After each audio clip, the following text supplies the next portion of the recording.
Shalom, Shalom, boa tarde, Borketov. Hoje nós vamos estar dando início a mais uma aula, a terceira aula do nosso encontro, certo? Vou falar hoje sobre as cidades, o nome das cidades, o significado das cidades mais importantes e algumas curiosidades, certo? Vou começar com Belém. Belém é uma das cidades mais importantes de Judá. Foi a cidade onde nasceu o rei Davi, foi a cidade onde nasceu o Senhor Jesus, certo? Ela não fica na Galileia, ela fica em Judá, próximo de Jerusalém. E o nome dela em hebraico é Beit Lehem.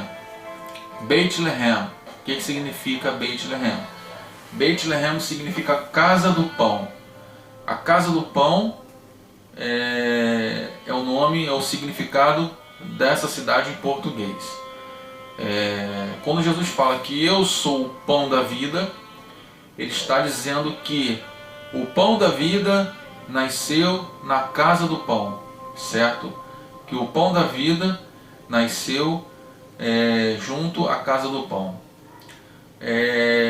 Tem várias outras cidades importantes em Belém, em Judá. Belém é uma delas, como falei. Jerusalém também é a capital. É uma das cidades também mais importantes, porque é a capital de Jerusalém, de Israel, né? naquela parte ali, naquele determinado local. E agora eu vou falar de Betel. Betel é uma cidade que também é importante. É uma cidade que os patriarcas eles fizeram vários sacrifícios, levantaram vários altares, fizeram várias ofertas ao Senhor. E Betel significa casa de Deus. No hebraico é Beit El, que significa casa de Deus. Betânia. Nós vemos essa cidade de Betânia. Ela tem uma família importantíssima nessa cidade, que é a família de Lázaro. Então nós vimos falar do nome de Maria Betânia na Bíblia. Fala-se que é Maria, irmã de Lázaro, de Betânia, que ela nasceu em Betânia. Betânia significa Beit Nahaim, que significa casa das essências, e tem algumas traduções que falam casa dos pobres. Essa Beit Nahaim significa casa das essências. Casa das essências é o nome mais provável, certo, de Betânia. Tem alguns teólogos que falam que o nome de Betânia significa casa dos pobres. Tem alguns outros teólogos que falam que Betânia significa casa das essências. Mas nós, da tradição judaica, acreditamos que esse nome Betânia significa casa das essências, certo? Porque naquela época não existia no hebraico, no hebraico não existem os sinais, as vogais. Então, se você mudar algum sinal, alguma vogal, muda completamente o significado da palavra. Então, por isso que esse nome tem esses dois significados.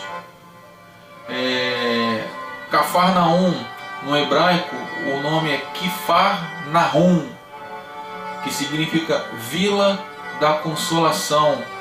Nos originais, antes de ser Kfar Nahum, o nome Cafarnaum era Naum, era Vila de Naum. O nome Naum significa consolação. Então, quem fundou essa cidade foi o profeta Naum. E ele, ao fundar essa cidade, ele colocou como nome dele Vila de Naum, né? E o nome Naum significa consolação. Naim significa cidade dos prazeres. Cidade dos prazeres. No hebraico, Naim também é Naim. Nazaré, o nome Nazaré, ela vem do hebraico Neitlahé, que significa renovo. Tem muitas pessoas que falam que Nazaré significa cidade amaldiçoada. Isso não é verdade. O nome original de Nazaré é Neitlahé, que significa renovo. E a própria Bíblia fala que irá nascer o renovo, que esse renovo irá vir de Davi, irá ser Pai da eternidade, Príncipe da paz, Deus forte, certo? Esses são os atributos de Deus, de Jesus. E ele não nasceu em Nazaré, ele nasceu em Belém, certo?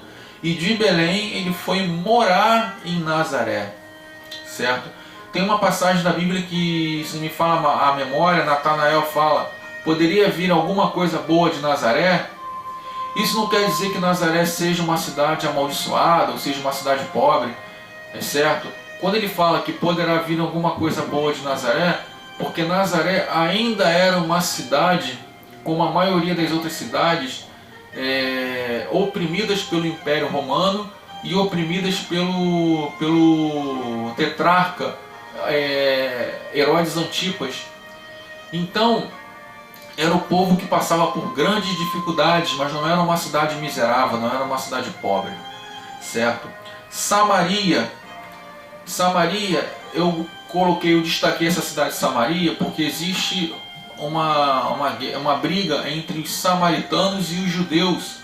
Por que os judeus não se davam com os samaritanos? Porque lá quando houve o Império Assírio, entrou e conquistou Israel,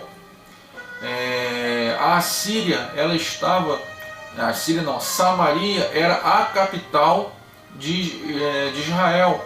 Então a Síria, por ser a capital de Israel, Samaria, por ser a capital de Israel, e quando os assírios invadiram e conquistaram Israel, eles pegaram as pessoas e colocaram lá para morar lá. Então provavelmente, certo, eles retiravam as pessoas e faziam como se fazia por caldeamento. Eles pegavam para tentar eles perderem a cultura, eles perderem a sua essência. Eles foram pessoas de outros povos foram colocados dentro de Samaria, e os samaritanos eram descendentes desses povos, dessas pessoas que eram conquistadas pelos assírios. Então é por isso que os judeus não se dão com os samaritanos. Eles não se dão com os samaritanos porque eles não eram da essência legítima de Israel, dos judeus, certo? E foi por causa disso. Sinagoga. O que são as sinagogas? Eu já falei algumas coisas sobre sinagoga. A sinagoga, o nome original é Beit Midrash. O que é Beit Midrash? É chamado casa de ensino. Essas casas de ensino, as sinagogas, eram exclusivamente para instruir o povo, para ensinar o povo, certo? Então, assim, as sinagogas não faz sacrifício, as sinagogas não faz bar mitzvah, as sinagogas não faz a brit milá, as sinagogas não faz esses tipos de procedimentos. O que faz é a apresentação no templo, a circuncisão, somente no templo de Salomão na época, né? Somente no templo de Salomão. Hoje, não existe mais o templo, então hoje é feito esse procedimento também nas sinagogas, mas não deveria ser feito esses procedimentos na época de Jesus por causa disso, certo? Sinédrio. O que eram os sinédrios? Os sinédrios eram um tribunal. Era um tribunal que os membros do sinédrio eram pessoas que eram ligadas aos saduceus e aos fariseus. Eu já expliquei o que eram saduceus e fariseus. Então o sinédrio eram pessoas sacerdotes e que estavam que eram como os saduceus, e também eram as pessoas sacerdotes,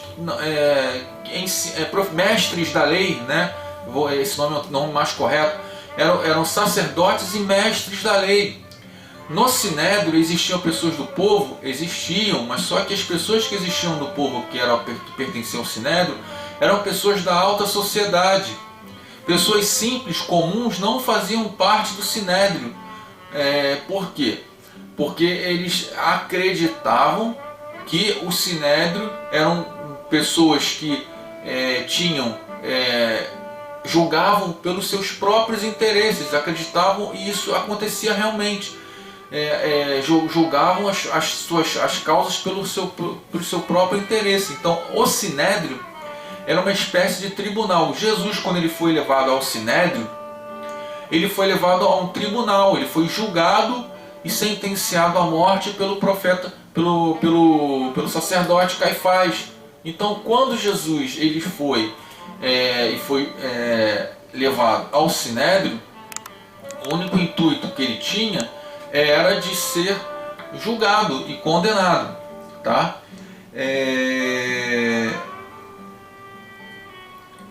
Os publicanos eram pessoas cobradoras de impostos, certo? Que eles cobravam os impostos no Império Romano, certo? Eles eram judeus e cobravam os impostos para o Império Romano, e eles eram feitos, como que era feito? Era um concurso público. Na época de Roma já existia concurso público. E como que era feito esse concurso público? Chegava, olha, sacerdote, ou imperador, ou a pessoa responsável, né, pelaquela região, pelos publicanos, eles abriam inscrições e as pessoas iam lá e faziam suas inscrições. Aí como que era feito para selecionar? Convocavam, Antônio, queira comparecer ao chefe dos publicanos, ou queira comparecer ao fulano de tal. Ele ia lá, eu ia lá, e ele perguntava, o imposto é 50 denários. Quanto que você vai cobrar? Quanto que você quer? Quanto que você vai cobrar não. Quanto que você quer? Eu quero 2 denários. Quem desse a oferta, um lance menor, ganhava a concessão de cobrar imposto. E essa concessão não era uma concessão permanente, era uma concessão que era dada em um determinado período, tipo, um exemplo, 5 anos, 10 anos. Então, passou esse período, ele tinha que retornar lá. Retornando lá, ele ia e falava novamente, olha, eu dou tanto. Por isso que os cobradores de impostos, eles cobravam impostos além do que eles tinham que cobrar. Porque, um exemplo, Roma queria, eu falei, 50 denários, né? Roma queria, desses 50 denários, ele queria 48. Com 2 denários de cada um, as pessoas poderiam passar fome, poderiam passar necessidade.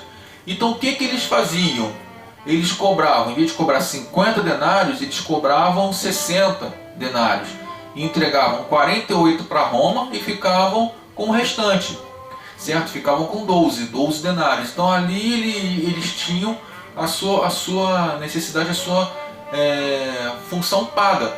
Então era por isso que eles roubavam o povo, por isso que eles cobravam impostos a mais do que deveria ser cobrado, por causa desse fato.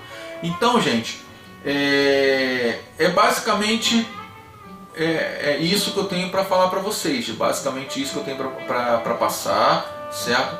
Espero ter sido bastante